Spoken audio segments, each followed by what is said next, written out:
Hi everyone, welcome back to the weekly politics show after a sort of like a long break. I'm Councillor Premier with co-host Councillor Andrew Wood on Relax Radio. So we're going to do a rundown of what's been happening in terms of Tower Hamlets politics. First section, the Labour selections are over. So Labour have fielded their full squad, so to speak. On the back of that, Aspire have also fielded their full squad. So Andrew and I are going to go through a squad analysis, so to speak, with all the interesting players, the interesting background. And then moving on, we're going to talk about interesting battlegrounds in terms of the election, with particular, like, for example, the Isle of Dogs is interesting. All along the riverside, I think there's going to be some interesting battles.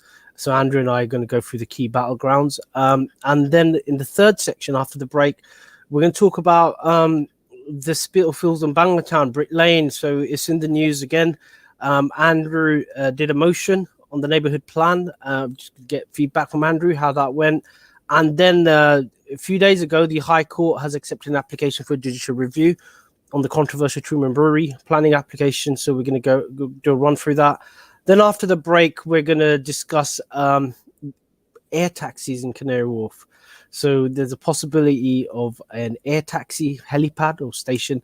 So Andrew and I are going to talk through that and what that means for residents in Tower Hamlets.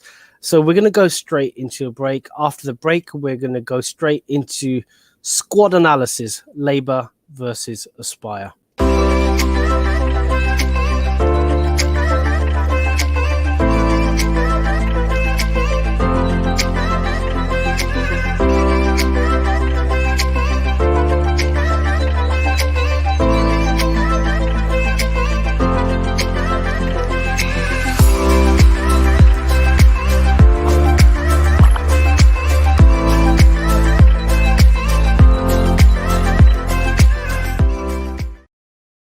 Hi everyone, welcome back to the weekly politics show. I'm Councillor Premier with co-host Councillor Andrew Wood on Relax Radio. So in this section, we're going to talk. A lot of things have happened during the Christmas break. The Labour selections are over. Plenty of blood on the floor, I think, so to speak. Plenty of blood that's been spilled, plenty of casualties. Interesting results. So Labour have fielded their full squad, so to speak. And off the back of that, Aspire have fielded their full squad. So and Andrew's got the full list of that as well. So let's run through Labour first. So I'm just going to give background to viewers and listeners. So the Labour Party has an internal primary selection process. So it's a democratic process where members get to choose who their council candidates. It's quite a new tradition in Tower Hamlets. So for 24 years, they didn't have any primaries. It was the party leader who selected the squad, so to speak. But after a campaign, 2017 was the first set of member selections, they're called, and they carried on with the tradition in 2021. And interesting results, Andrew. I think the first shock for me was Councillor James King, who is a good friend, and we have stood together on certain issues. Him being knocked out on a really weird result. So I think 11 people turned up to the selection. It just shows how these things could be really topsy-turvy. Yeah. And I think he lost by a single vote to a complete someone who's not known in the area. He's a Labour Party activist. I think he was active in Stepney Green and then in Spitalfields, so not in the Limehouse area. He's not active, and he won the selection. So that was sort of like the shock. That was a shock for me. The other shock result is also Councillor Tariq Khan being deselected. Tariq and I, we started politics together in 2016. I still remember it like yesterday, the meeting in the CAF where we had this vision of changing Tower Hamlets. I walked away and Tariq unfortunately got pulled up against the wall and and got deselected. So that's those are the two shock results for me. Although you had Labour councillors deselected in certain wards, they found places in other wards. So, for example, Zenith Rahman, who's in Bromley North, got selected in Poplar. Asma Islam deselected in Mile got selected in Weavers, and then Victoria Bazi deselected in Whitechapel but got selected in Shadwell. So my reckoning, I think 2 Labour councillors got deselected. Is that correct? So I've done a spreadsheet, as I always do for these things. So of the 40 Labour councillors today, 18 no change. 4 of them are moving wards, as you were just talking about. And then sort of 18 of them are either retiring or plan to retire, like yourself, or were not reselected. So that's, again, a big change, and also a lot of... and I remember saying this 4 years ago. One of my concerns then was, we're losing a lot of very experienced people. So we're losing people like Candida Ronald, Danny Hassel. These are people with a lot of experience. So that does mean there's going to be a lot of new people, whether they're Labour candidates or Aspire or other parties. We'll find out in May. But there's also been some like retreads as well. So Mizan Chowdhury, who's a former councillor, got selected. The interesting one for me is a Councillor Abdul Shakur, who's, I think he started his career in the 80s, and he was there during the ups and downs, so to speak, of the Labour administration. He was a key figure in the Professor Michael Keefe era. So Professor Michael Keefe and Abdul Shakur were councillors in Shadwell together, and now he's back. And I've spoken to Councillor Shakur, and he has ideas, so to speak. I don't know how favourable those ideas are with the current mayor, but he did make it clear that he will forward those ideas forcefully. But he's an experienced councillor, controversial as well, but he's experienced, and that's going to be an interesting battle. But in terms of Aspire, have you found any interesting candidates in their squad, so to speak? Yeah, so they've got a full slate of 45 candidates. I think 5 of them are former councillors.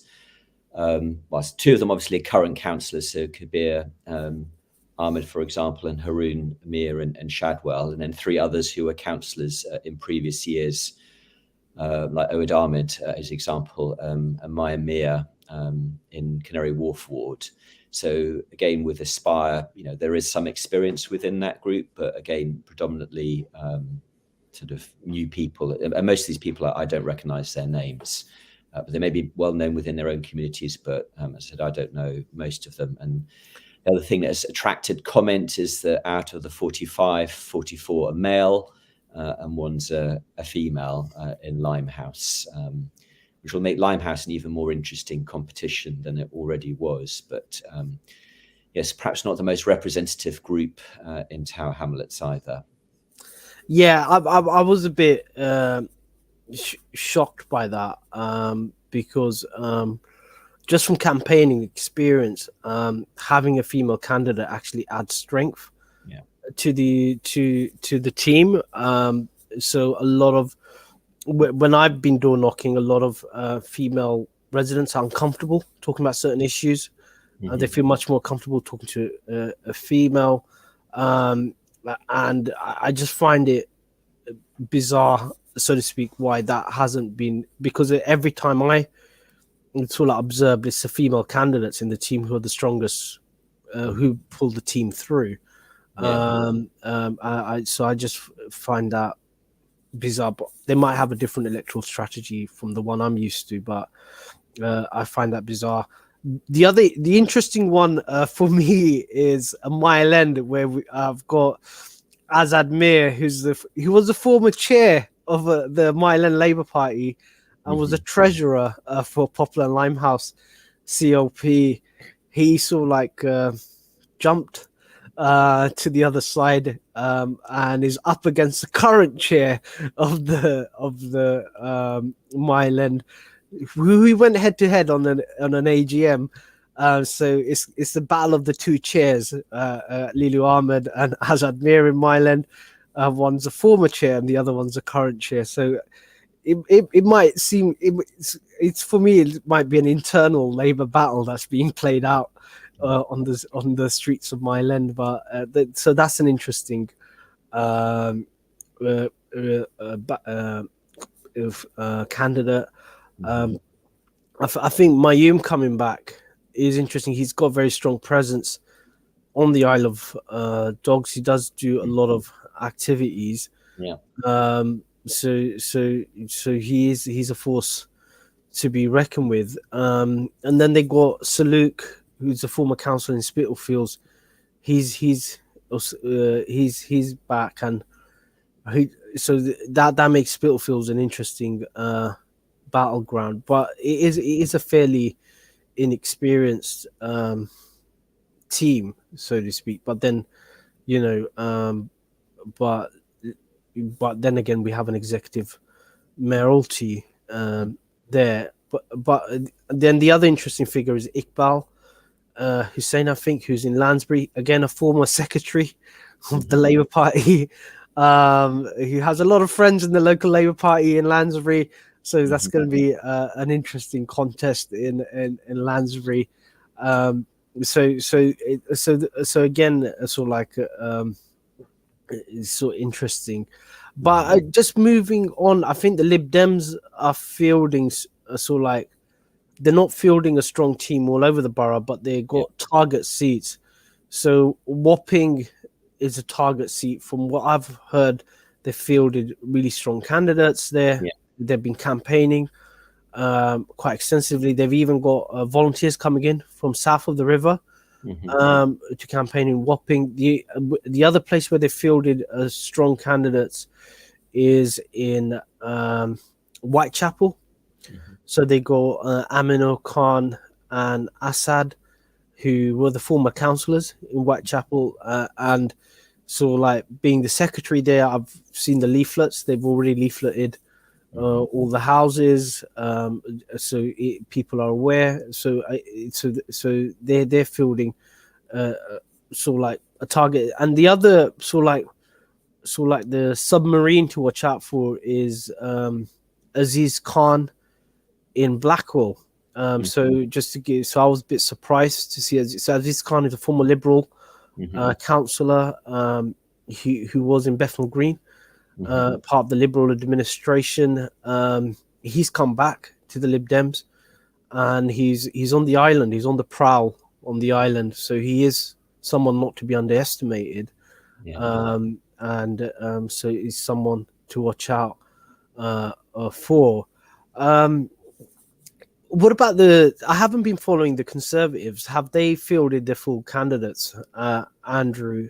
So in terms of the Conservatives, so I don't know the full story. What they have done is picked candidates on the Isle of Dogs, because traditionally that's been the strongest Conservative base. So they've definitely got candidates there, and definitely in St Catherine's and Wapping and in Limehouse, because, as I said, these are all potentially areas where the Conservatives could win. But I haven't heard anything about any of the other wards.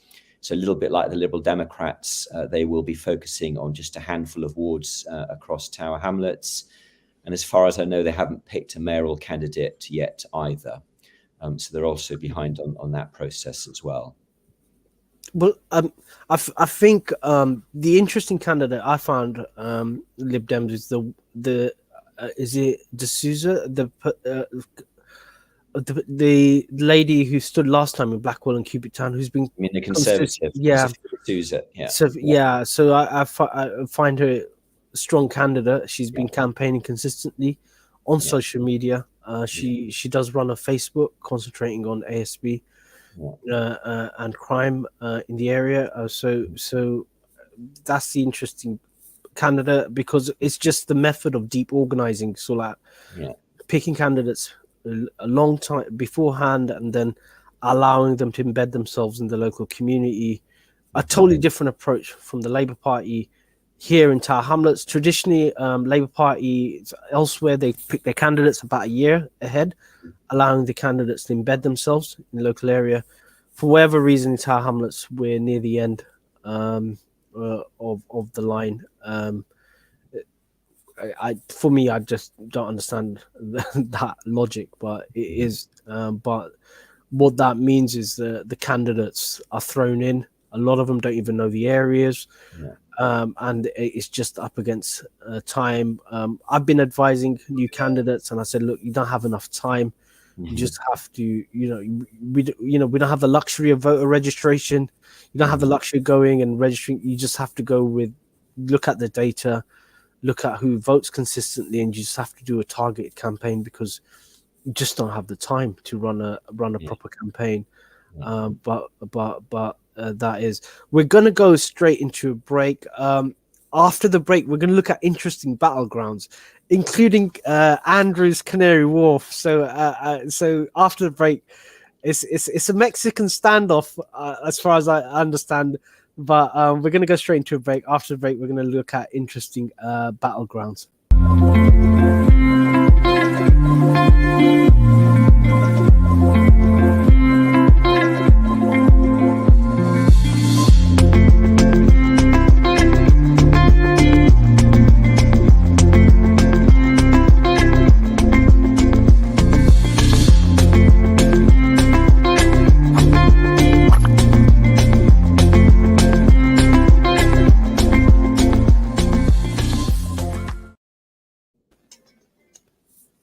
Hi everyone, welcome back to the weekly politics show. I'm Councillor Puru with co-host Councillor Andrew Wood on Relax Radio. So in this section, we're going to talk about interesting battlegrounds. So you got the candidates fielded.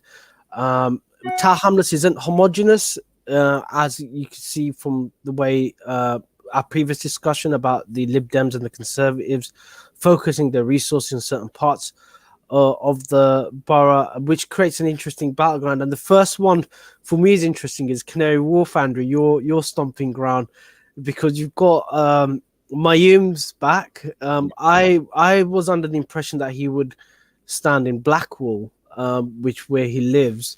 That was my sort of like logic, so to speak. But no, Mayum's coming back into Canary Wharf, and yourself there. Got Conservatives are fielding. Is it Samia Hirsi? Samia Hirsi. Samia Hirsi, who's been quite active campaigning, and then you've got Adam Allnut from the Labour Party, who is quite an effective campaigner. Has been sort of like active locally. Adam did try to tilt on the ward in 2018, didn't get through in the selections. Got through now, so it's going to be a really hard battleground in the sense you've got four strong candidates, but 2 seats. So it's going to be really interesting with how the votes pan out. I think the voters of Canary Wharf are quite spoilt for choice. Andrew, what's your analysis? You're on the thick of it, so to speak, in this sort of like game of death in Canary Wharf. No, so I think you're right. It is going to be one of the most competitive wards because it's also a ward where 3 different political parties have won in the last 2 sets of elections. So Miah won it for Aspire in 2014. He also won it for the Conservatives in 2010, but no more on that. But the Conservatives have won it twice with me as one of the candidates in the past for the Conservatives. And the Labour have also won it with Kirsten Perry winning in 2018. And in 2018, there was a 7-vote difference between the 2nd, 3rd and 4th candidates, the 2 Labour and 1 Conservative. So, yes, it is a very competitive ward. And I'm an independent, won't have any party support and all the rest of it. So that will also add something new to the mixture as well, and it'll be a test of whether people vote for people they know or whether they will vote for the parties that they normally vote for. So that's interesting, and it's interesting in the sense that there's been a lot of change in your ward as well. So a lot of new buildings coming up, a lot of residents people haven't been in touch with. one of the things I've noticed is there's been a shift. So because private developers have to build social housing, you have families moving in from other parts of the borough there, which creates its own dynamics, which I find interesting. So it's interesting. The other key battleground I find interesting is Wapping, which is again is a sort of like a three-way Mexican standoff. You've got, I think, the Conservatives are fielding they traditionally fielded strong candidates there, and that it was held previously by a Conservative councillor.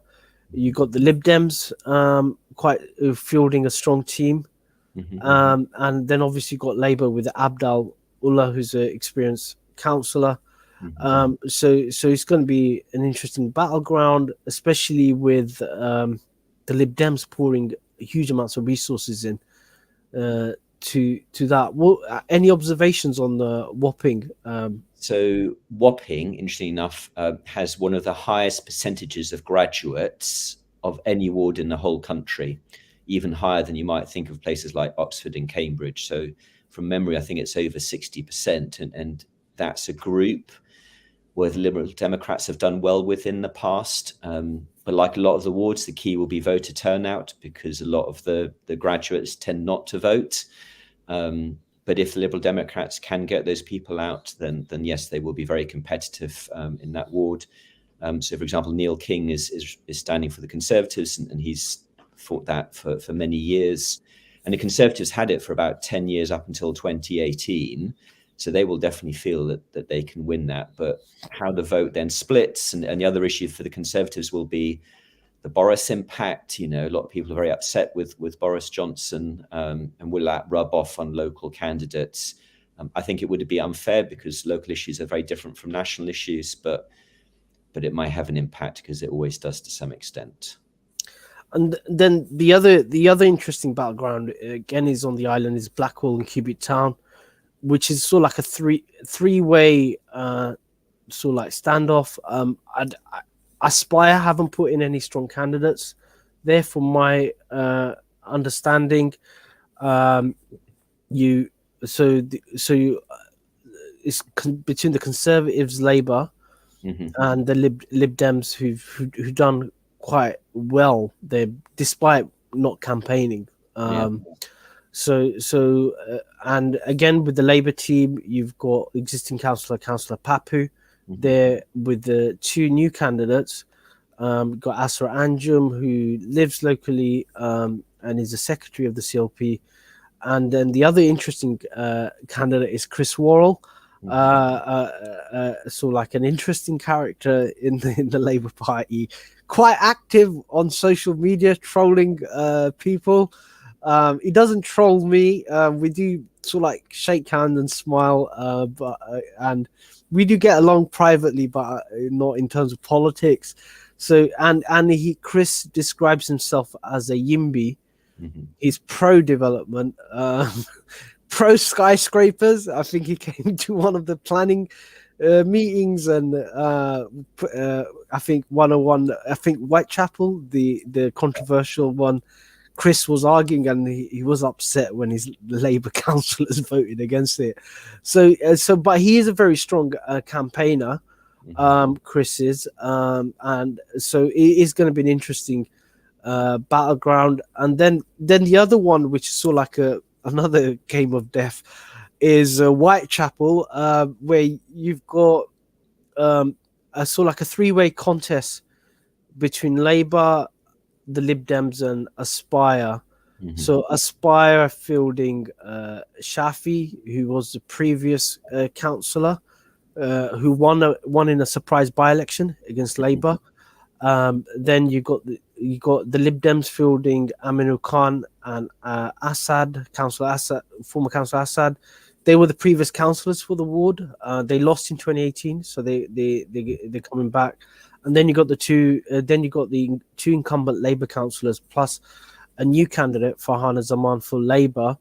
And so it's going to be a three-way battle. And the rumours are that Shahid Ali, who was the former councillor for Whitechapel, is going to stand as an independent. Okay. So he's going to stand as an independent. He just is. So it's gonna it's you just don't know which way things are gonna go, with Shahid Ali in the mix in the background lurking away. At least it'll be fun. So Yeah. yeah. So Labour are launching the campaign tomorrow. So it's going to be a fun place.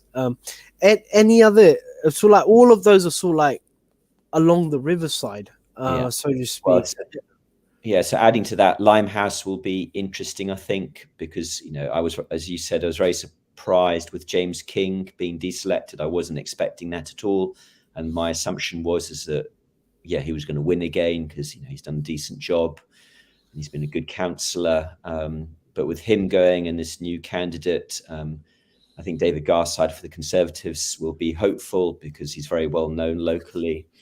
And also with a female Aspire candidate, that could also make things interesting against an all-male opposition. And then in Island Gardens, on the Isle of Dogs, you've got Councillor Peter Gold and Councillor Mafidi Buston kind of competing, and they'll both have their sort of runners up. And I think Mafida may be vulnerable. I heard that she only barely scraped through the reselection process, so that may also be a very interesting competition as well in Island Gardens. But I think and then sort of going up North Weavers, because Kabir Ahmed only just won that seat a little while ago. Yes, I think that will be an interesting competition as well in Weavers wards. So the only areas where I expect pretty much Labour dominance is Bow East and Bow West, because it's basically the existing team who are standing again, very strong, very good candidates. So I think Labour are pretty safe up there, but in some of the other wards, I think it will be a very interesting competition. I think the other issue is the livable streets effect. So I'm hearing sort of like chatter in St. Peter's ward. I think they've renamed it. Is it Bethnal Green West or East? I still got the two confused. Yeah. What's even more confusing is that even though the council internally have changed everything, the Bethnal Green East and West, the councillors on their Twitter feeds, for example, still use the old names. So that transition hasn't been managed very well. So we'll go with St. Peter's for now, and until we get the memo. So St. Peter's is interesting in the sense where I was talking to Labour Party members there. They do think that livable streets is going to have a massive impact. Yeah. So they're kind of nervous on that, especially with sort of like the two Aspire candidates that being fielded. So the way the ward works is there's a big, massive estate, the Collingwood estate on the south side, and both of those Aspire candidates come from that estate. So they more or less, have a lockdown, so to speak. And then because of the livable streets on the north part of the ward, there's discontent. It's sort of like gives them the avenue to grab those votes at that end, which makes it very difficult for Labour, so to speak. I think Kevin Brady is a very strong campaigner. Kevin's been running a strategy, just looking at it, of sort of like going into the green vote. So there is a very strong green vote at the north, where I think there's a housing co-op along the canal. So I think Kevin's sort of like as an existing councillor has been using that strategy, and the other new candidate, Kevin McKenna, in Weavers, has been adopting that same strategy as well in terms of his local campaign of reaching out to the green votes. So that's why both of them have taken a very strong view on livable streets, pro low traffic neighborhoods, against the grain. And it'd be interesting to see whether that approach works out electorally, so to speak, that you can have discontent in your sort of like core vote in exchange for sort of like votes from the Greens. See whether that pans out. Any other observations, Andrew? No, so I mean, in terms of that Green vote, so my understanding, not confirmed, is that the Green Party won't be standing a mayoral candidate on the basis that basically they want John Biggs to get re-elected. So the question will be is whether the Green Party stand candidates in all of the wards, because as you just said, in that ward, the Green Party did very well in 2018. I think they've got about 700-800 votes. So they're definitely, if they don't stand, that would help probably the Labour Party. So that would be interesting to see what the Green Party kind of do as a result, and whether they stand in all of the wards like they didn't do it entirely in 2018, but they did stand in lots of wards then and did well. Yeah. So that it's interesting.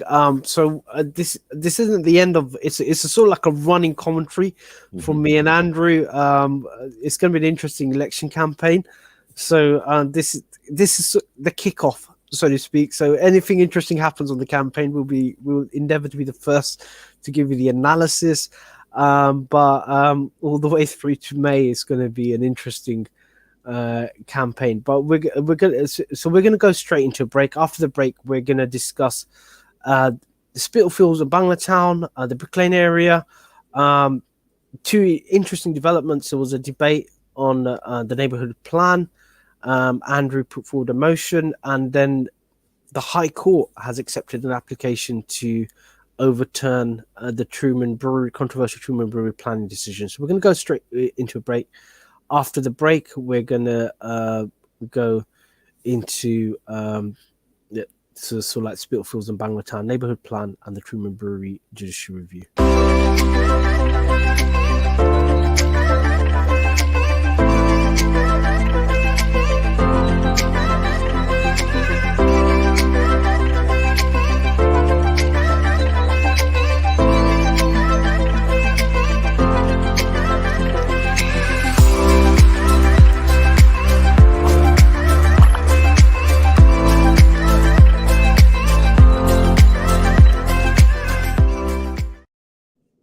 Hi everyone, welcome back to the weekly politics show. I'm Councillor Puru with co-host Councillor Andrew Wood. So in this section, we're going to talk about the recent developments in the Spitalfields and Banglatown area, known widely as the Brick Lane area. It has the iconic Brick Lane, but it also has sort of like the historic Spitalfields area.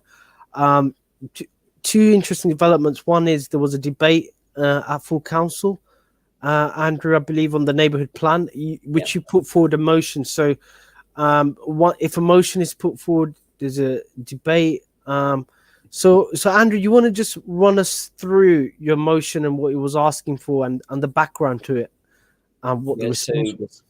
So the background was on Thursday, 11th of November, there was a referendum in Spitalfields. I think we've talked about this before.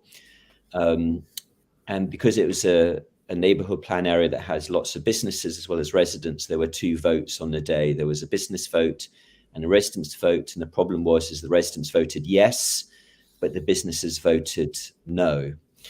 So in these circumstances, basically the decision is up to the council or councillors to decide. So in effect, councillors have to decide whether they go with the resident yes vote or the business no vote.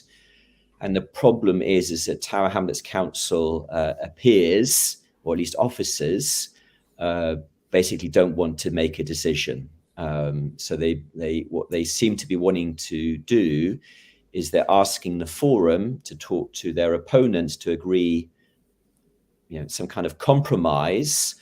The problem with that is because the whole process is bound by law and statute, is that the more changes you make, the more likely you have to go to repeat the whole process again. So if you make material changes to the neighbourhood plan, you actually have to restart the consultation, restart the independent examination, and have another referendum, which means the whole thing gets delayed probably by a year. And the problem is that nobody's had to deal with this problem before in the United Kingdom, because this is the first time where there's been that split vote and where businesses have actually voted no. So Tower Hamlets Council are trying to have to figure out for the first time how to deal with this. Basically, they don't want to take a decision. And one of the reasons for that is that they're worried about a legal challenge either from the Neighbourhood Planning Forum or from the businesses. But the problem that we have, and I'll say it now because Councillor Peter Golds did talk about it, is actually there is an active police investigation underway right now into the referendum over some issues related to voting. And one of the other issues, and this is from looking at the marked register, which I've been doing, is half of the business votes, 49.5% of them, come from one building in the area. And it's a certain type of business. I'm not going to say which business it is. I think, we have talked about this before. But my argument is actually the business vote is not representative of the wider business community, and therefore we can ignore that and go with the resident vote. So what the motion was about was just kind of going through some of the background, going through why perhaps this one business were opposed to the neighbourhood plan, because there's a policy that basically increases or reduces the price for some of the office space with any new development, because Tower Hamlets Council have this policy that 10% of any new office space should have reduced rents, and the neighbourhood plan kind of took that one step further in terms of the reduction in rents. And the other thing that we were concerned about is, I think, some councillors making decisions based on personal issues or personal opinions about people involved in neighbourhood planning forum rather than on the policies. So we were worried about that. So in the motion is a section talking about the risk of legal challenge, and basically the motion at the very end basically sort of asked the council that this council condemn any abuse of the Spitalfields neighbourhood plan referendum. That's all the motion was asking for. And Councillor Peter Golds and myself obviously made those arguments, but the Labour group decided to vote against it, to vote no, and their argument on the night, that was the only way of actually sort of, in effect, kicking this into long grass, to delay any actual decision, even though the only thing we were asking for was a condemnation, and was to condemn any abuse of the neighbourhood plan referendum process. The Aspire Party supported this motion, so they agreed to condemn any abuse of the Spitalfields neighbourhood plan. But the Labour group decided not to do that. And one of the problems now is that this whole mess, because it is a mess, is just going to carry on and on and on. Because yes, there will be talks between the Neighbourhood Planning Forum and their opponents. And I think on some things, things like to do with name changes, maybe changing it to Spitalfields and Banglatown, that's easy, doesn't require a new referendum. But I think some of the other policies, which the parts of the business community were opposed to, you're not going to resolve that easily. So this is going to be a poison chalice, which means that whoever gets elected in May, one of the things they're going to have to deal with is a decision on what to do with the Spitalfields neighbourhood planning referendum results. And it's also not good because it also means any planning applications which come forward in this area, there will be this degree of uncertainty about the weight to give the neighbourhood plan. It will still carry a lot of weight based on government guidance, but developers will also be able to say, well, there's a split vote and it hasn't been approved by the council yet, and therefore we should give it reduced weight as compared to the council actually last week voting yes for this. And as a result, we've had to do lots of work. There's a letter going into Michael Gove, the Secretary of State, just to make him aware of some of these problems, because the other part of the problem has been is I don't think anybody in government foresaw the kind of difficulties that we've now got. So therefore, some of the regulations and the guidance is not strong enough. So we're going to have to write to the government and to say, are you aware of these problems? And you're going to need to tighten up some of the regulations. So a good example of that is there's a spending limit. You're not allowed to spend more than £2,800 during the referendum process. But we think the anti-campaign spent a lot more than that. But there's no mechanism that requires them to report their spending. So there's a rule that says you can't spend more than £2,800, but there's no mechanism for them to actually report what they actually did spend. So that's why government are going to have to change the rules on some of this stuff.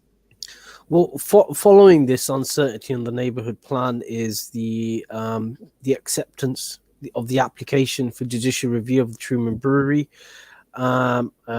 controversial planning application to overturn it.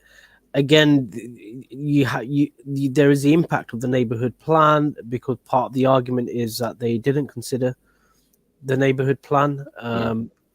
Although I think people, decision makers, have to give weight to the neighbourhood plan as if it's passed until the referendum result is until it's adopted. I think once it's put forward, that's what the advice was from the planning officers. So again, it seems like the issues around Brick Lane or the city fringe in general is going to become an election issue. What that means is the campaigners will be campaigning to raise the necessary funds. So one of the issues that came up was that Tower Hamlets Council has asked for a £40,000 cap on costs. So the campaigners have to have £40,000 ready, so to speak, and usually it's a £10,000 cap. So the campaigners feel that's maliciously done by Tower Hamlets Council, or pressure being put on by Tower Hamlets Council by the Truman Brewery to prevent them from going ahead with the court case. But they're determined to raise the necessary funds to actually see it through. So it's gonna rumble on. The other issue is talking to the campaigners. They're interested in doing a hustings on the a mayoral hustings, just to talk about the issue. So you've got this live issue of a judicial review. You've got the neighbourhood plan, which is another live issue. But then you've got a wider issue of how we do regeneration in inner city London, because a lot of people feel that the current approach adopted by Tower Hamlets Council, which is pro development, is, I wouldn't say it's pro development, I would say it's pro developer, not development, where the developer shoves all the costs onto everybody else is not working, and people are looking for an alternative. And you're facing those same issues on the island as well, and it might be the issue in the election. I know the Labour administration wasn't happy with the High Court's decision to accept the application, but yeah, look, we have an independent judiciary, guys. So get with it. This makes the whole environment messy, even more messy than it already is. And I think, part of the problem with the council's view on development, especially for Brick Lane, is it sort of sees it almost purely in economic terms. And obviously the economy is very important and jobs are very important, but there's a wider debate to be had. And we haven't really had those debates, and in part because I've had to spend lots of time, looking at the marked register for the business vote and sort of working out who did what vote, which is not a productive use of time. And then having to produce this motion is not productive, because it's not moving forward or having the arguments about what should the future of Brick Lane actually be. And we do need to have that, and maybe the mayoral process is one way of doing that. But yeah, when the Isle of Dogs has lots of issues, the big issue we've now got is kind of fire safety issues. So all of these tall buildings with single staircases. So that's the big issue on the island right now, plus a bunch of other things. So I was quite surprised that the Labour group decided to vote down your motion. Normally they put an amendment on these things. Were there any discussions? Did they try to discuss it with you, or was it just you were just told they're going to vote against it on the day? Only in the debate did we find out that's what they're planning to do. And there was no amendments, which actually made us think that they might, because we very deliberately, all we were asking for them to do was to condemn any abuse of the neighbourhood plan process. Nothing beyond that. So we thought that was a pretty simple ask. But I think because the council decided they don't want to make any decisions right now, therefore no vote in effect was the same as not making a decision on this. But that does mean that, yes, it will just drag on and be another distraction like a lot of other things, which doesn't allow us to move on. So, well, it is going to, it might be the issue of the election. I know the campaign is, we need to raise the money to take Tower Hamlets Council to court. But So it's going to be there. They're not the campaign's not going away, and the issue's not going away. Contrary to the wishes of the current administration, we're going to go straight into a break. After the break, we're going to discuss a sort of like potential helipad for air taxis on the in Canary Wharf. So Andrew and I are going to have a discussion on this sort of like a vision of the future of how public transport could be in Tower Hamlets. So we're going to go straight into a break. After the break, air taxis in Canary Wharf.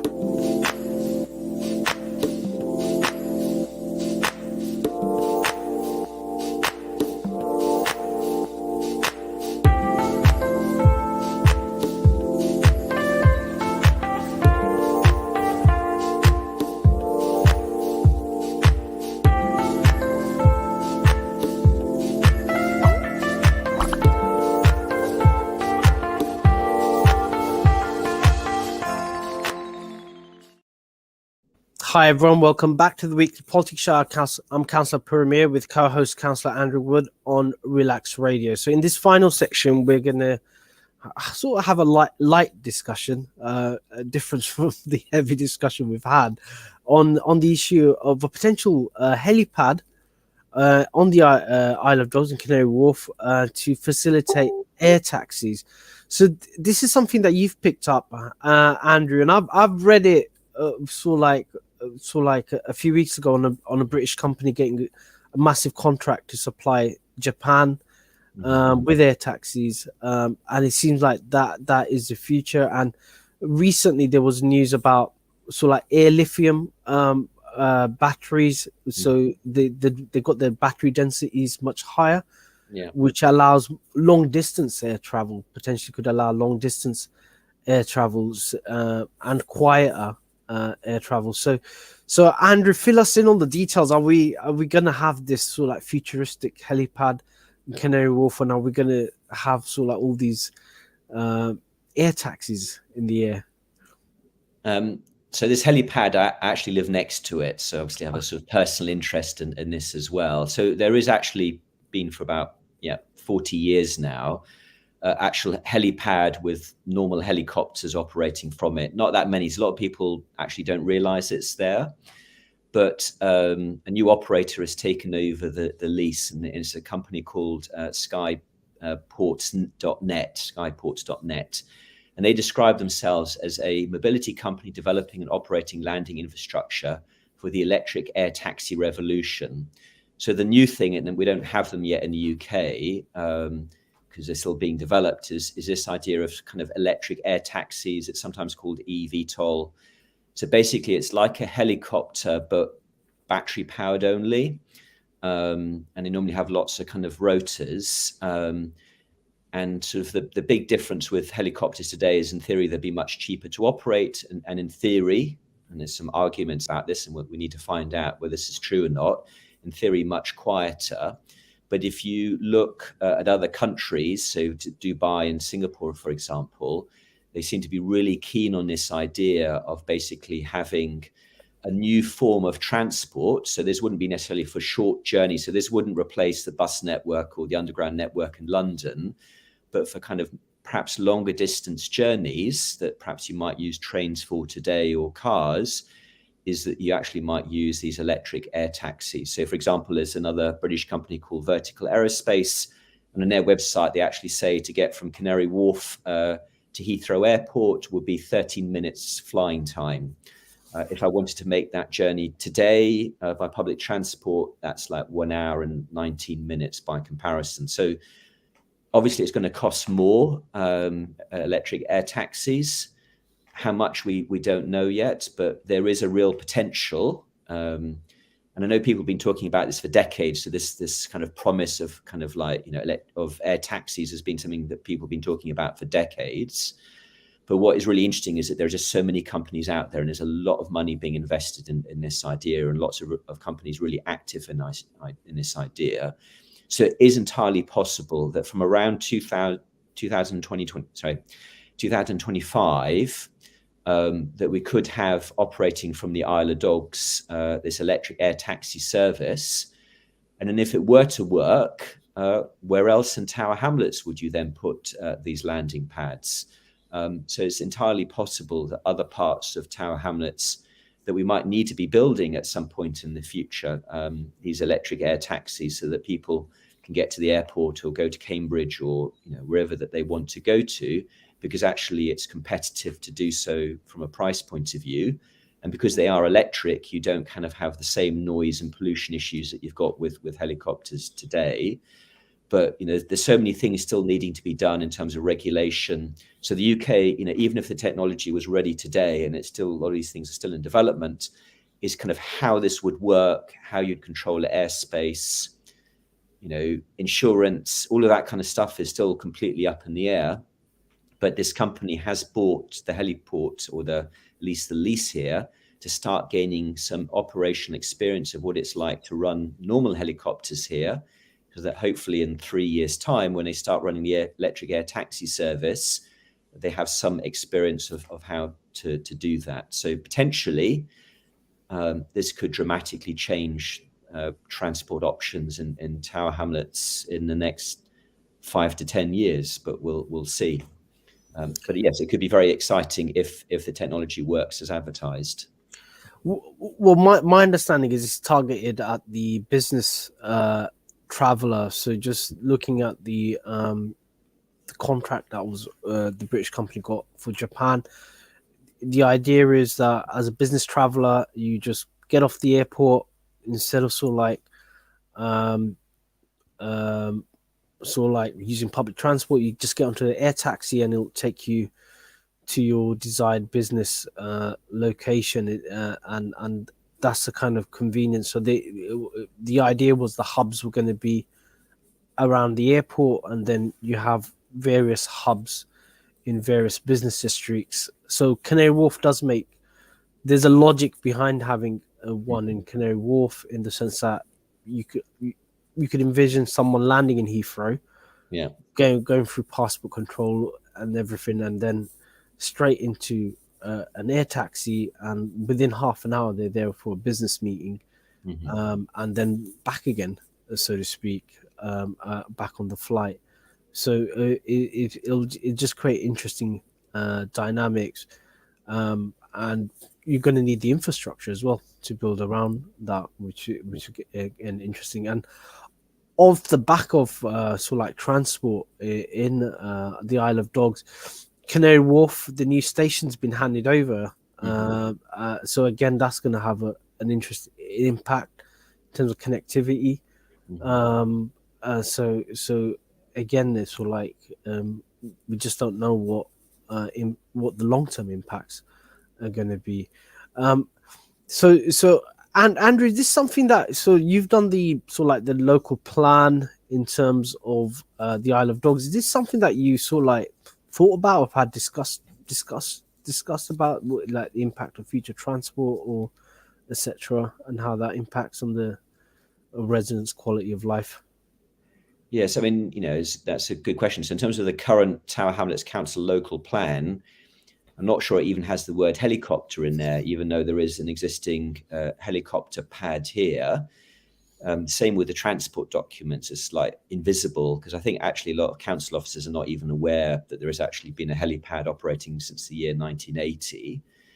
So, if this is going to sort of become, one of the future modes of public transport, because if you think about, like a train journey from here to Oxford on a Monday morning is not cheap. So it may well be that actually an air taxi is competitive. And the other point to make is that because of the battery technology, these are not going to be really long distance journeys that they can do. So we are talking about relatively short journeys within the southeast of England that they can do. So yes, mainly to airports, but also potentially to other towns.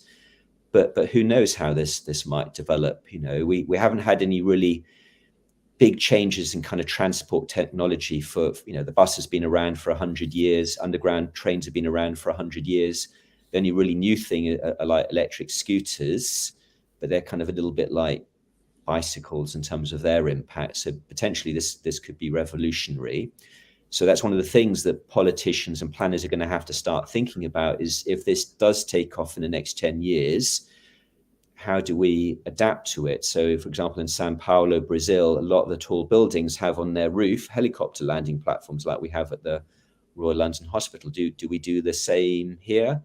Or do we sort of, I don't know, because nobody's had those kind of conversations yet.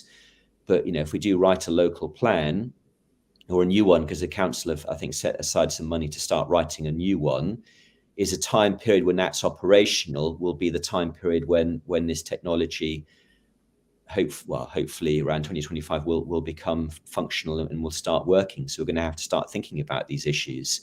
And the same for the Mayor of London. The Mayor of London is going to have to start thinking about this issue as well. Is this something that you're going to incorporate in your manifesto or talk about in your manifesto? So, Andrew, my understanding is, as part of your mayoral bid, you're developing your manifesto. You've asked people for ideas, just to understand what the issues are. How is this something you're going to incorporate, and how's this process of sort of like a collective manifesto coming along? Just to give us an update. Yeah, so it's sort of so I'm mainly for now using Facebook because that's the main tool I've got. So I set up a new Facebook group called A Vision for Tower Hamlets, and basically what I'm doing, and other people can join in this as well, is I kind of post a question.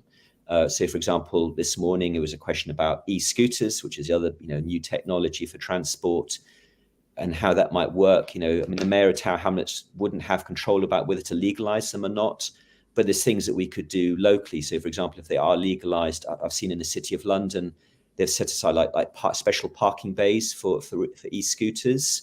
Do we do that as well? So do we go around Tower Hamlets and sort of saying, rather than just park these electric scooters, these rental ones, wherever you want, actually we're going to encourage you to park them in these kind of set aside places? Do we actually build more cycle lanes? Because my view of cycle lanes is I have doubts whether enough people are going to cycle to justify their usage. But that could dramatically change if there's lots of, if e-scooters become legal, then actually we could see lots of cyclists and e-scooter riders using these new lanes, which might therefore justify the kind of, setting aside space for them. I don't know. And those are the kind of questions that we're talking about on Facebook, and will be part of the campaign, because what we'll be trying to do is writing a manifesto that either asks these questions or comes up with solutions, or says how the next mayor of Tower Hamlets should deal with some of this stuff. And electric air taxis will be one of the subjects within it. And I think broadly I'm supportive of it, but we do need to check some of the claims made about noise in particular, and some of the safety issues as well, as to how that might work in the first 5 years. And one of the reasons why it's here is because helicopters use the River Thames as a kind of transport route. So if the helicopter has a problem, it goes into the river, which is not great for the people in the helicopter, but at least it means that nobody on the ground gets hit. So how will that work in the future? Well, have you got a time frame as to when you'll publish your manifesto, or at least the main ideas? Do you have a timetable in mind, Andrew? Yes, I think so. So the rough idea is I will. So these conversations are happening every day. So tomorrow morning I'll put more stuff on Facebook. But I wrote a list of all of the issues to cover, and it's a very long list. And I forgot dogs. I forgot to write something about dogs, and then I thought mold is a big problem right now this winter. What can the council do to help? There's not really much information, so I need to put. So this process will take time. So I think roughly our idea is to sort of finish that first draft in February, and then see what people think about it, and then have conversations about it, and then fine tune it in March, with the objective that a month before the elections on the 5th of May, that there is a pretty much final manifesto for people to look at. And then say whether they like it or not. And then the idea is, if they like those ideas, and you vote for me, because that's how you encourage everybody else to adopt those ideas. If I get elected as mayor, then I will enact those ideas. If I don't get elected but get lots of votes, and hopefully that will encourage whoever the next mayor is, so say, well, Andrew got X number of votes with these ideas, maybe I should have a look and borrow some of them. Understood. Well, we're looking forward to the debate, so to speak, and any contribution is welcome in terms of providing relief from what we have currently. So we're coming to the end of the show. Is there anything viewers and listeners should watch out for in the coming week, Andrew? So, I mean, the big issue in the next sort of month, other than the elections, is the budget process. So next week, we'll see that the capital budget, which hasn't been published yet. So that's normally for 3 years. That'll be very interesting to give us a clue, for example, on St George's Baths. If the council is serious about rebuilding that, then there will be some money set aside in that capital budget. So if it's not in there, that will also be a clue as to what the council are thinking about some of those big issues in terms of capital spend. Cool. Well, thank you everyone for watching the weekly politics show. We're slightly overrunning, but thank you again. So I'm Councillor Puru with co-host Councillor Andrew Wood. Thank you for watching. Bye-bye. Bye-bye. Bye.